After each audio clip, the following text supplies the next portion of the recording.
Hier, 2014, j'apprends que j'ai un cancer du sein. Je m'effondre, tout s'effondre. Dès le diagnostic, je me sens malade alors que je pensais être en bonne santé. Je cherche de toutes mes forces à répondre à la question « Pourquoi ?» Une blessure mal cicatrisée, un mauvais choix de vie. Je m'applique à trouver une raison à laquelle me cramponner. Cela devient une obsession. Je veux comprendre. Pourquoi moi ? Puis, je finis par lâcher prise. J'entre dans la période de résilience. Oui, j'ai un cancer. Je dois rassembler toutes mes forces pour guérir. Commence alors une sorte de partenariat avec mon corps. Nous allons gagner ensemble. Je ne lui en veux pas, au contraire. J'en prends le plus grand soin possible pour l'aider à éliminer les cellules malades et les remplacer par des cellules saines et résistantes. Je le chéris car il m'a envoyé un message pour me faire grandir. Aujourd'hui, 2019. 5 années ont passé, la lutte n'est pas terminée. La maladie continue de bouleverser ma vie, mais je garde la tête haute, le sourire et la foi. Hier est derrière moi. Aujourd'hui est un cadeau. C'est pour cela qu'on l'appelle le présent. Ce présent si cher à mes yeux. Chaque jour, je commence une nouvelle vie. J'essaie de la rendre de plus en plus magnifique, malgré mon corps blessé et douloureux. Je continue d'aimer toujours plus fort. Demain, je continuerai à chérir, à aider et à me mobiliser pour toutes mes sœurs Amazon. Je prierai pour celles qui sont parties, pour celles qui se battent contre la maladie, pour celles qui sont en rémission. Et malheureusement, pour celles qui vont suivre.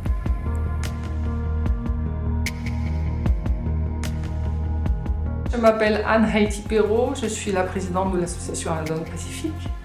Avant moi, il y a eu Mélanie Bognali et Sandrine Dalma. L'association Amazon Pacifique a pour but d'aider toutes les femmes ayant ou ayant eu un cancer. Elle trouve son origine à la Martinique, fondée par Alexandra Arnay, et on a adapté ce concept aux besoins et aux spécificités de la Polynésie française. Nous sommes la première petite sœur, fondée par Mélanie Bognali. Il y a maintenant Amazon Paris et Amazon Guadeloupe. Normalement, l'année prochaine, il y aura Amazon Réunion et Amazon Guyane. Donc toutes les Outre-mer se mobilisent pour aider les femmes qui ont ou qui ont eu un cancer. Yorana, je m'appelle Ron Rojo, je suis vice-président de l'association Amazon Pacifique. Dans ma vie de tous les jours, je suis médecin généraliste.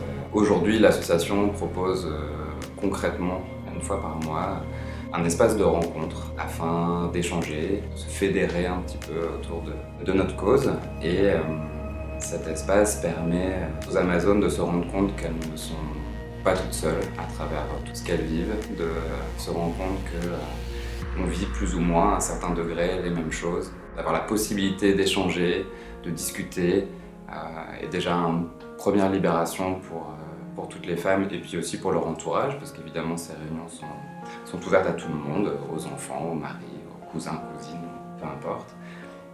Et pour nous, membres du bureau, c'est aussi une manière d'essayer d'isoler les problèmes qu'elles rencontrent, que ce soit pendant les traitements, après les traitements, dans leur position de femme au sein de la société, et d'essayer d'y répondre le mieux possible en contactant les personnes adéquates pour répondre à leurs questions. Ça, c'est un des gros points de l'association. Et la deuxième chose concrète qu'on propose à nos Amazones, ce sont des ateliers, des ateliers bien-être, grâce à énormément d'intervenants qui nous font la gentillesse de donner de leur temps, que ce soit pour faire des massages, que ce soit pour faire de la sophrologie, que ce soit du théâtre, que ce soit toute autre activité de la couture, pour aider les femmes à sortir un peu de chez elles, à se remettre dans la société.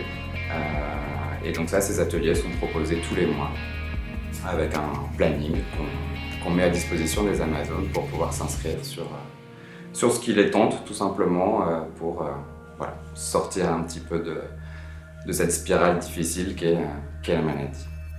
Donc cette année, on a plus d'événements. On a commencé par un tournoi de quench fin mai. Il y aura un deuxième tournoi de quench fin septembre. 5 octobre, il y a la deuxième édition du tournoi de golf des Amazones.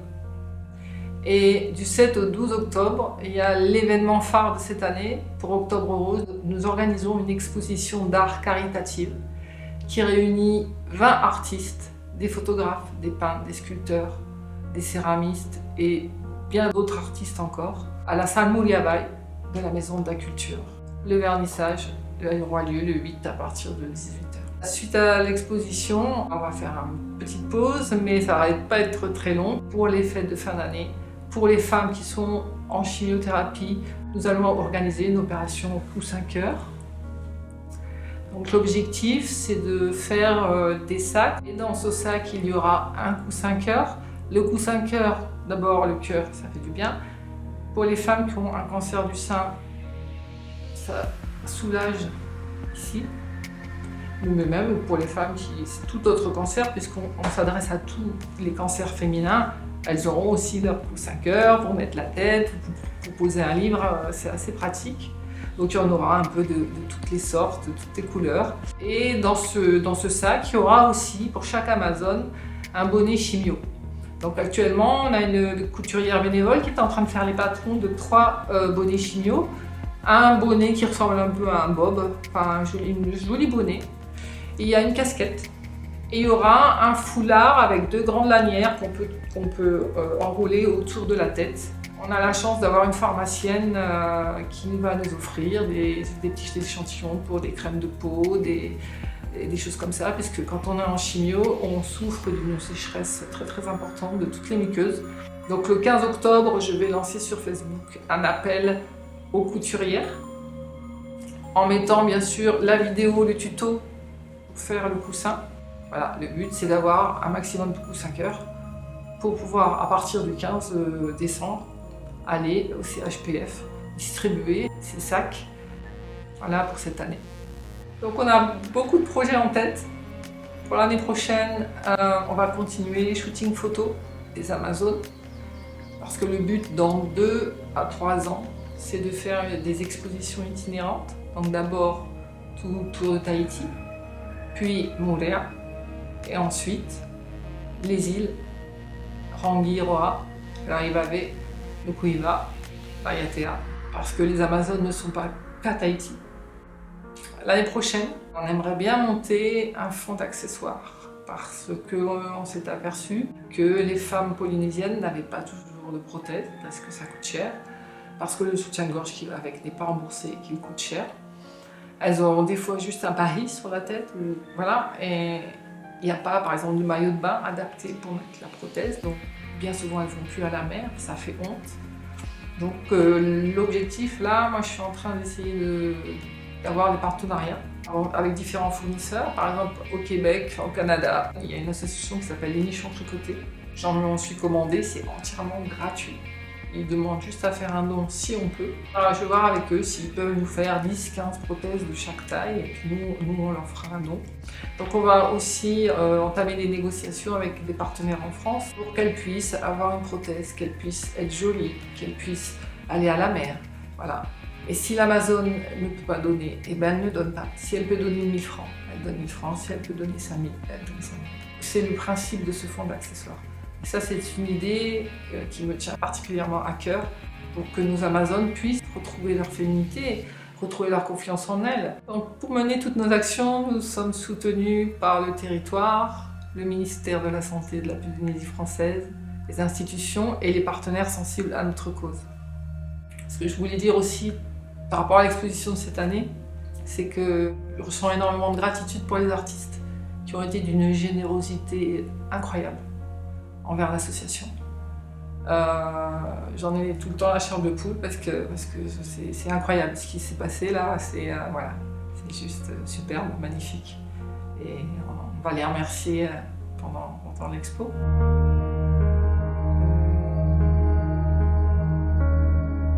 Bonjour, Yaorana Kawanui.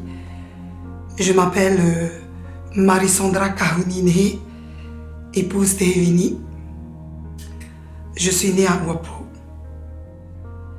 dans la vallée de Hakau. J'ai 44 ans, j'ai 2 enfants, un garçon de 21 ans et une fille de 17 ans. Je travaille dans le social et spécialement pour Emauta pour redonner de l'espoir. On a découvert ma maladie en début d'année le 24 janvier. On va dire génétiquement parlant, c'était dans la famille. Et donc j'étais suivie régulièrement chaque année, depuis 3 ans. Et c'est donc depuis le début de l'année que j'ai su que j'avais le cancer du sein. On m'a opéré le 13 février et depuis le mois de mai, j'ai entamé la procédure de soins qui est la chimiothérapie. Je viens de le finir il n'y a pas très longtemps. Et je vais démarrer bientôt ma radiothérapie en mi-septembre. Et demain matin, je prends l'avion pour la Nouvelle-Zélande pour faire un PET scan. Voilà un petit peu ce qui se passe par rapport à la procédure de soins. Depuis l'annonce de ma maladie, c'est vrai que ça n'a pas été facile, ni pour moi, ni pour mon mari, et encore moins pour mes enfants. Et tous les membres de ma famille, bien sûr. Comment je l'ai vécu? Au départ, j'ai éprouvé de la colère. Beaucoup de colère. Mais je suis une battante. Depuis que je suis née jusqu'à aujourd'hui, j'ai traversé beaucoup d'épreuves, beaucoup de choses difficiles. Et donc, quelque part, j'ai pris conscience que la colère m'a beaucoup servi à un moment donné de ce combat. Parce que je dois reconnaître que grâce à cette colère, j'ai pu surmonter des difficultés, des obstacles, des épreuves. Et aujourd'hui, avec la maladie, il y avait une porte qui s'est ouverte pour moi. J'avais rencontré quelqu'un, un prêtre, qui m'a dit une phrase qui m'a frappé. Il m'a dit tout simplement, écoute, peut-être que la maladie est venue te dire quelque chose. Et cette phrase m'a beaucoup traversé l'esprit parce que je ne prenais pas conscience. À ce moment-là, il m'a ouvert une porte. Et c'est à partir de là que j'ai commencé, on va dire, le processus, si je peux appeler ça de guérison, je ne sais pas. Et à partir de ce moment-là, je me suis dit, soit je vais rester comme avant, ou je vais de l'avant. Peut-être c'était une force pour moi de me battre à nouveau. Pas contre cette maladie. Parce que si je devais me battre contre la maladie, ce serait me battre contre moi-même. Alors, donc j'ai transformé cancer en cadeau et épreuve en opportunité. Et ça a beaucoup changé ma vie. Parce que c'est ce que je goûte chaque instant depuis ce jour-là jusqu'à aujourd'hui. Je prends la vie comme elle est. Et je peux dire que malgré cette souffrance, parce que c'est pas facile tous les jours, eh bien je sens toujours cette énergie en moi de surmonter chaque obstacle et de goûter la vie d'une autre manière. Parce que quand on traverse la maladie, comme mon fils le dit si bien, maman, je pense que tu vas passer à un autre level. Et il a tout à fait raison. Et donc pour moi, en ayant pris conscience de tout ça, je renais de nouveau, d'une autre façon, mais en douceur, petit à petit, dans les choses simples, dans les choses les plus ordinaires. Parce que souvent, parfois, avant cette maladie, je me rendais pas compte que j'étais happée par la vie. Je prenais pas conscience de certaines choses, comme les choses les plus simples, c'est-à-dire un coucher de soleil, la nature. Cette maladie m'a permis de faire une pause, mais vraiment une pause parce que je suis un peu d'une nature comme un TGV. Je suis quelqu'un qui a de l'énergie et cette maladie m'a aidé à à me poser pour que je puisse en fait peut-être lâcher des choses que j'ai, on va dire, gardées. Et donc c'est un peu ce chemin-là que je fais en ce moment qui n'est pas facile. Parce qu'il y a quelque chose dans ton passé, tu as du mal à laisser. Et donc voilà un peu l'opportunité que cette maladie me donne de lâcher le poids, ces poids-là, qui aujourd'hui j'ai plus besoin.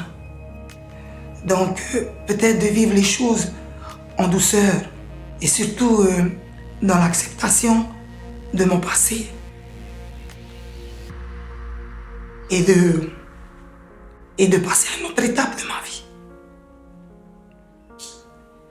Et donc, pour mes enfants, ça n'a pas été facile. Alors encore moins pour mon compagnon. Parce que pour avoir supporté une femme comme moi, il faut s'accrocher quand même. Hein? Parce que je ne suis pas facile à vivre. Hein? Mais je me sens chanceuse. Je me sens vraiment chanceuse d'être bien entourée. De ma famille, de mes proches, de mes amis. Et surtout de mes collègues de travail. Que j'oublie pas parce que je sais qu'elles sont bien là. Même si parfois on ne se voit pas souvent. Mais je sais qu'ils pensent à moi.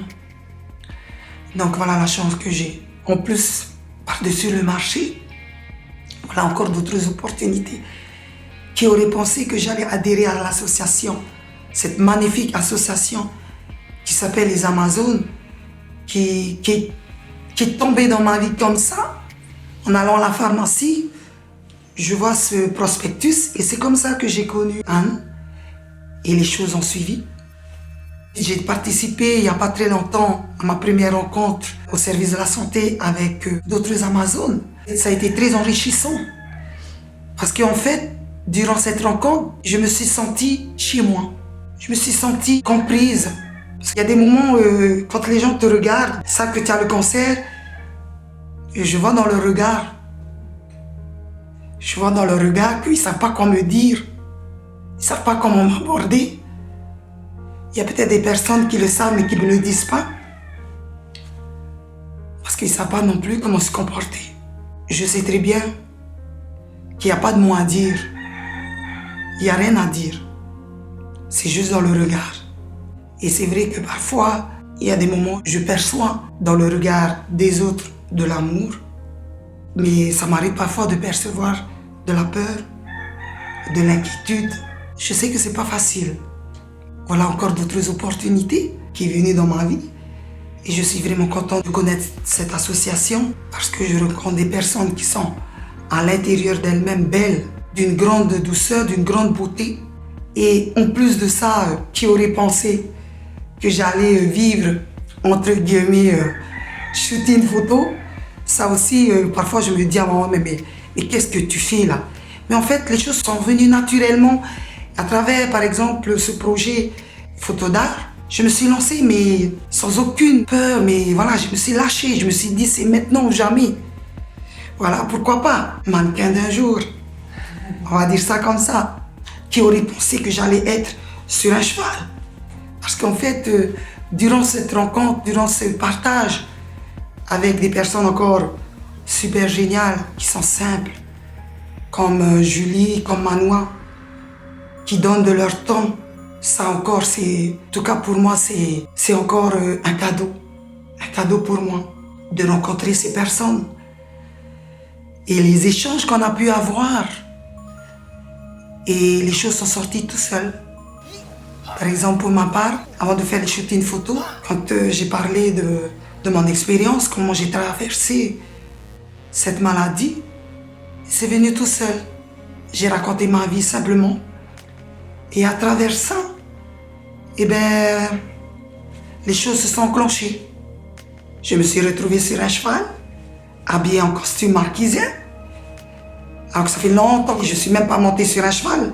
Parce que j'ai quitté quand même Ouapo où j'avais 7 ans et demi. Aujourd'hui, j'ai 40 ans. j'ai plus jamais mis les pieds aux Marquises. Mais à travers ce shooting photo, c'est comme si, voilà, je retourne dans mes racines. Je retourne dans mes racines, là d'où je viens. Là où est planté, on va dire, mon poufénois. Mais mon cœur est à Tahiti. Mais c'est les deux à la fois. Et en fait, pour moi, comment je vois la chose? C'est tout simplement que peut-être, ou pas peut-être, la maladie est venue aussi me dire de retourner à la source, à mes racines, avant de renaître, d'aller dans mes racines pour savoir qui suis-je vraiment. Parce que c'est vrai que la vie, voilà, on vit la vie chaque jour. Il y a des moments, on ne sait plus qui l'en est, on est perdu. Et donc, avant de renaître peut-être la nouvelle Marie-Sandra, j'ai besoin de retourner à la source.